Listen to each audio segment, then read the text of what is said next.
I'm going to spend the first 20 seconds of this video telling you how awesome Michael Jordan was. This isn't going to surprise you, but I need something for an intro, so here we go. Michael Jordan is the best player in the history of the NBA. 6 championships, 2 separate three-peats, could have been more if it wasn't for a retirement that lasted about a season and a half. A killer mentality that may have rivaled on obsession. Simply, no one was going to stop this guy on a basketball floor. But what if I told you that he could have teamed up with what many people believe to be a top 10 player and one of the best centers of all time in Hakeem Olajuwon? The trade actually could have went down in the 1984 NBA draft. And if these two were together, would they have dominated the league? Well, of course they would have, but we can talk about what could have happened in their first few seasons together and beyond. But first, let me take you back to the 1983-1984 season. Ralph Sampson is killing it for the Rockets, a 7-foot athlete who, as we know, would go on to have a hell of a duo with Hakeem, but unfortunately injuries stopped that one pretty quick. But still, the Rockets would draft Hakeem number 1 overall in the 1984 draft, and then Michael Jordan would go number 3 to the Chicago Bulls. And I mean, everything I just said about MJ, pretend I'm saying it right here, because I need to fill in 5 more seconds before we get to the rest of this thing. Now, number 2, as we know, the Portland Trail Blazers selected Sam Bowie, and he suffered a bunch of injuries, and they did it because they already had Clyde Drexler at the shooting guard position. They didn't really need Michael Jordan.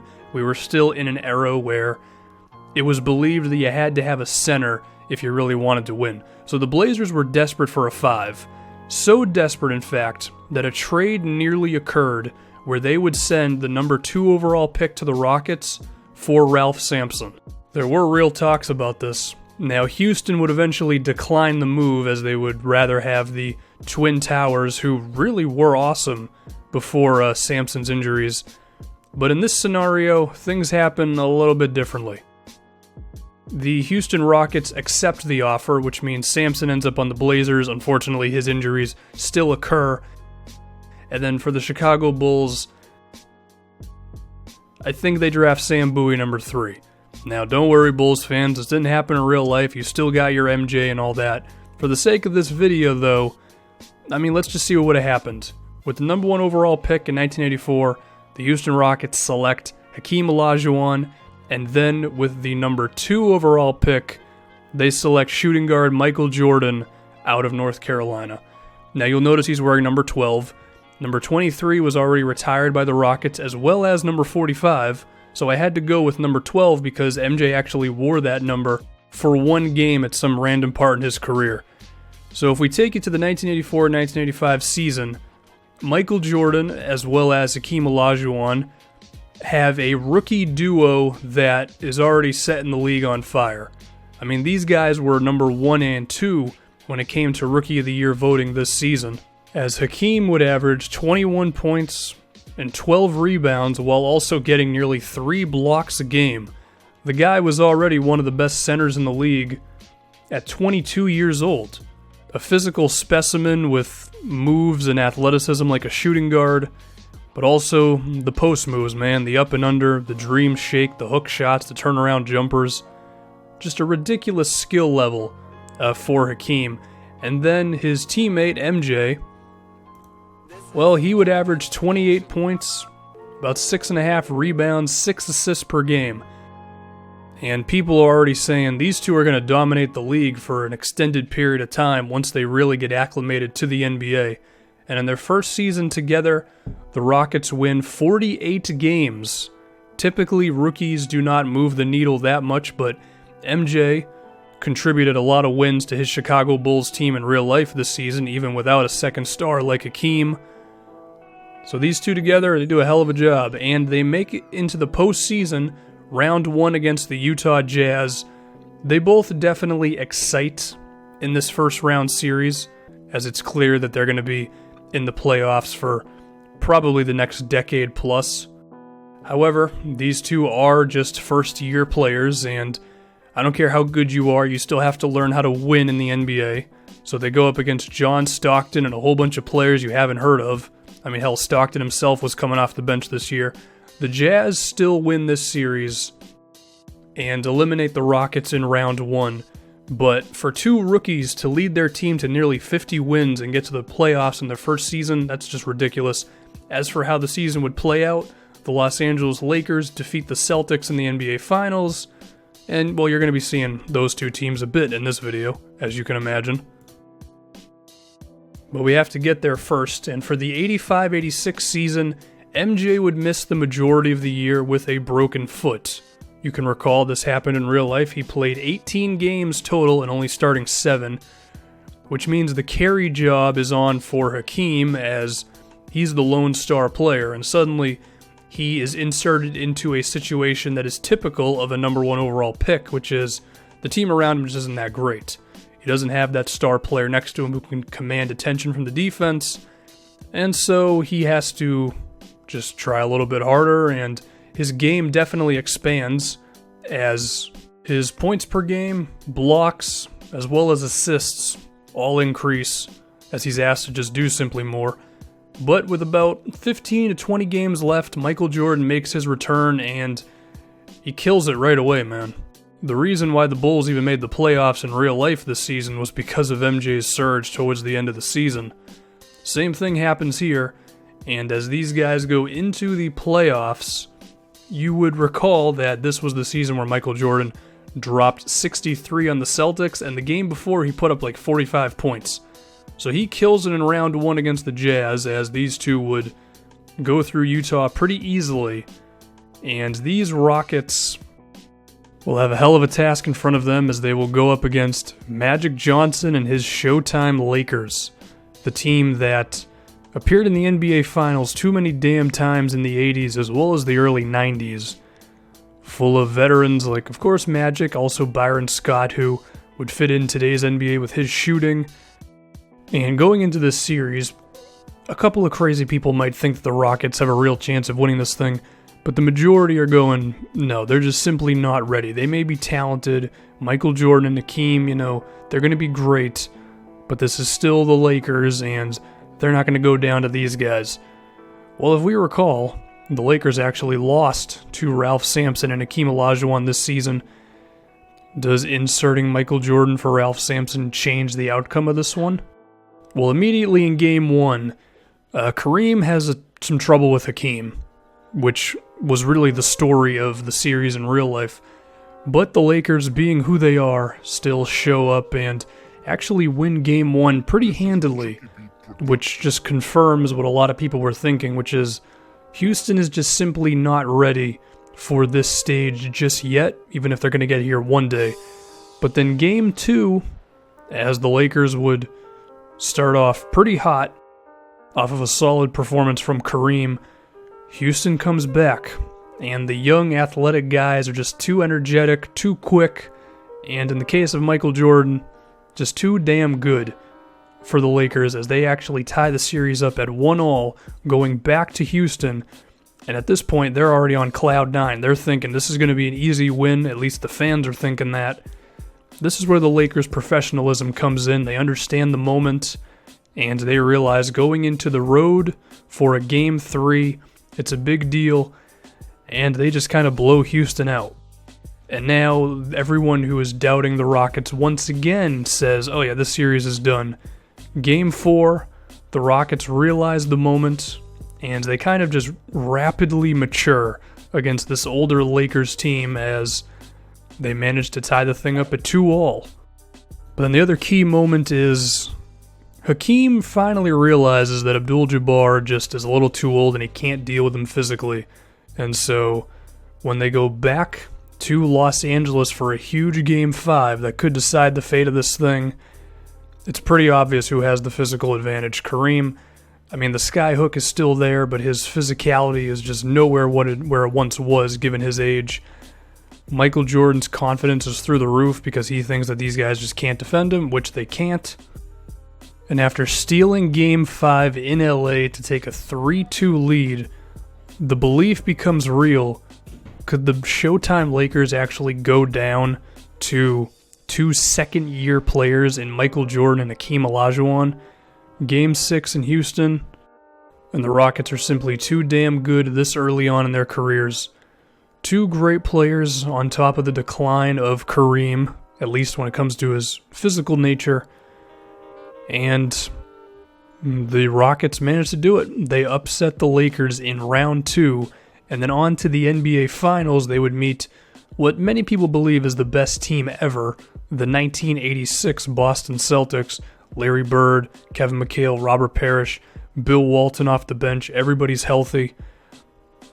Hakeem and MJ definitely have themselves some quality games, as they still put up some decent point totals while being a little inefficient just because the Celtics' physicality on top of their defense and veteranship, if that's a word, they're just too much for Houston to handle.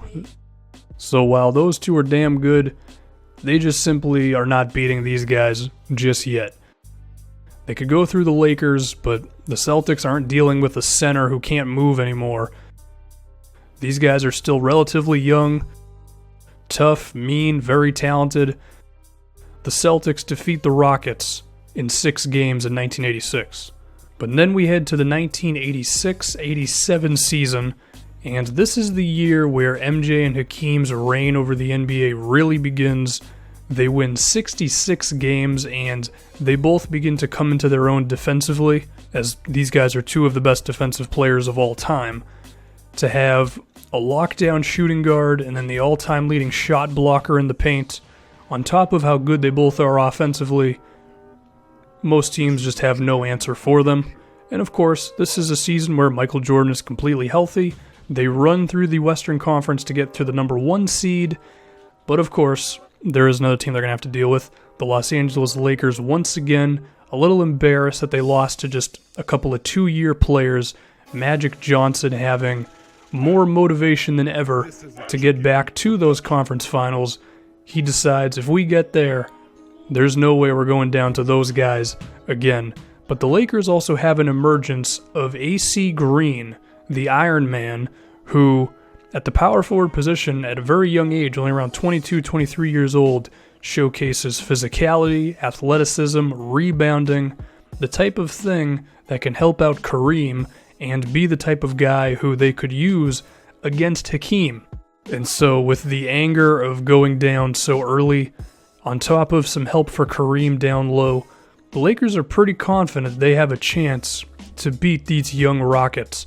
And so these two would meet in the Western Conference Finals, which no one was surprised of. Houston may have won 66, the Lakers were right behind them at 64 wins. And AC Green's presence is definitely felt, as he has big moments for the Lakers as a shot blocker or someone who can provide help defense or grab some rebounds, finish at the rim. He provided that extra bit of energy they needed on top of everything Magic Johnson and the star players can do. However, this is Michael Jordan in his 3rd season at this point? The guy was putting up over 30 points a game easily. And even if they had a quote-unquote answer for Hakeem and AC Green, still really couldn't deal with MJ. And even then, it wasn't like AC Green was just like some Hakeem stopper or something. Like Olajuwon was still going to do his thing. On top of the defense was really the big thing for the Rockets. This was the reason why they won so many games, is just having two defensive juggernauts at their positions. Lakers could not handle them. And then on the other side of things, the Celtics continue to do their thing as they would make it back to the NBA Finals, and they would meet with the Houston Rockets for the 2nd straight season. But this time around, Houston's looking at themselves and they're going, oh, we can win this thing. Now, they say that it takes players like 3 years in the NBA to really make the impact, no matter how good they are. I mean, Michael Jordan boosted the Bulls' win totals in real life the moment he got there. Hakeem led the Rockets to nearly 50 wins. These are not two normal young players. These are two guys who are special the moment they walked into the NBA. And we've seen other young guys walk into a team situation and immediately turn it around, one of which is Larry Bird, as the Celtics' win total skyrocketed the moment they drafted him. And the Celtics, I mean, they're going to give the Rockets a fight, no doubt about it. But at a certain moment, it became clear that what people were witnessing on a basketball floor, two young players drafted number 1 and 2, it was just something that the game had never really seen before, and the Rockets would capture their first championship in 1987. Ignore the year, okay? There's nothing I can do about that. It doesn't say 2017, it says 1987. Just go with it. The Rockets win their first championship, and I have to assume they're going to win themselves a few more. And the entire league was thinking this. So as a result, the Lakers said to themselves, we've lost to these guys 2 times in a row. We have to make a move. We have to do something. We have to find some sort of way to answer for Hakeem. And so they would decide to trade AC Green as well as a future first to the Chicago Bulls for Charles Oakley, thought of as one of the toughest guys in the history of the NBA. The Bulls actually traded him to the Knicks for Bill freaking Cartwright. So this is just simply a better move for Chicago in the long term, getting a young guy in AC Green.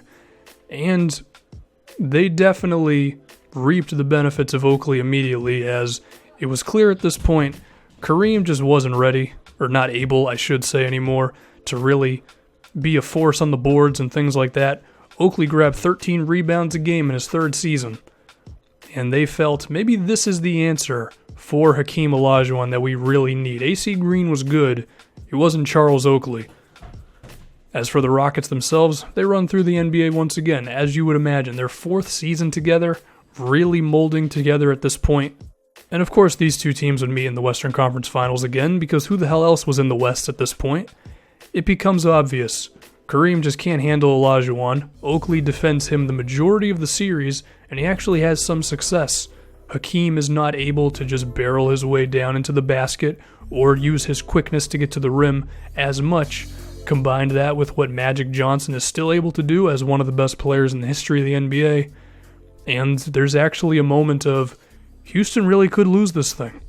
Or Michael Jordan can just be a god because it's his 4th NBA season. Also, he doesn't have hair anymore, and that's a big deal. The Rockets still win this series in 7 games as they get the best punch the Lakers can throw at them. But you know who can throw an even harder punch? The bad boys. The late 80s Detroit Pistons. Led by Isaiah Thomas, as well as a flurry of talented offensive players, as well as being perhaps the most physical team the NBA has ever seen, this is a whole different sort of animal that the Rockets have to deal with now. For one, they have Joe Dumars, labeled the Jordan Stopper, the one guy who could actually defend the dude one-on-one, at least somewhat. And they also had the guys attacking Hakeem whenever he had the ball, whether it be Lambeer, Mahorn, Dennis Rodman, John Sally, whoever the hell it is. And the Rockets are as uncomfortable as ever against the physicality and team-first nature of these Detroit Pistons. And to put it bluntly, they just get punched in the mouth, and they did not have a way to back it up. So the Pistons, who should have won a 3-peat, by the way, if it wasn't for a BS call on them against the Lakers, they capture the 1988 championship, ignore the 2017 once again, and suddenly there are some questions raised about the Houston Rockets. Is the template out there on how to beat these guys?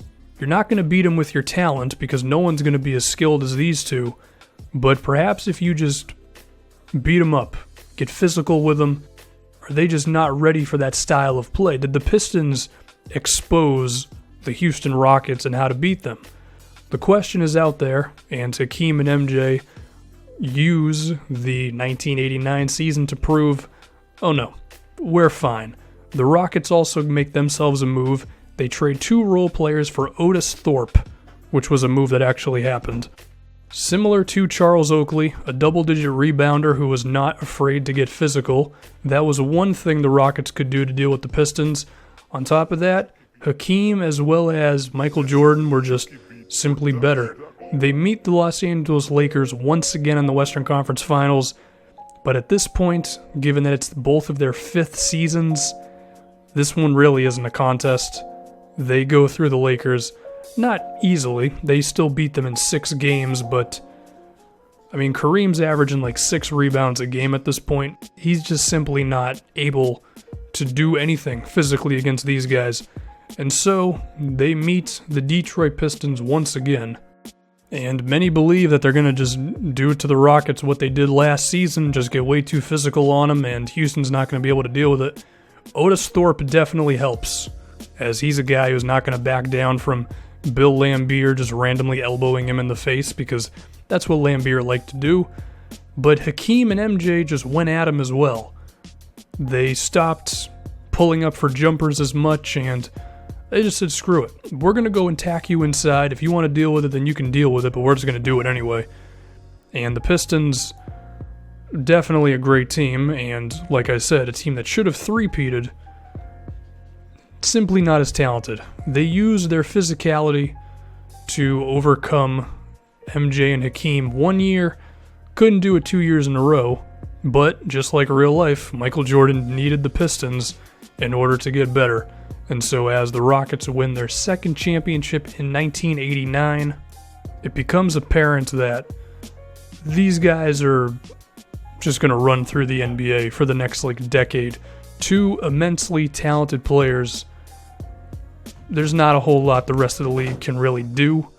So over the 90s, whoever they go up against, whether it be Patrick Ewing's New York Knicks or Shaquille O'Neal's Orlando Magic, or the Utah Jazz of John Stockton, Karl Malone, whatever it may be in the finals, the Western Conference Finals, no one really has an answer for these guys.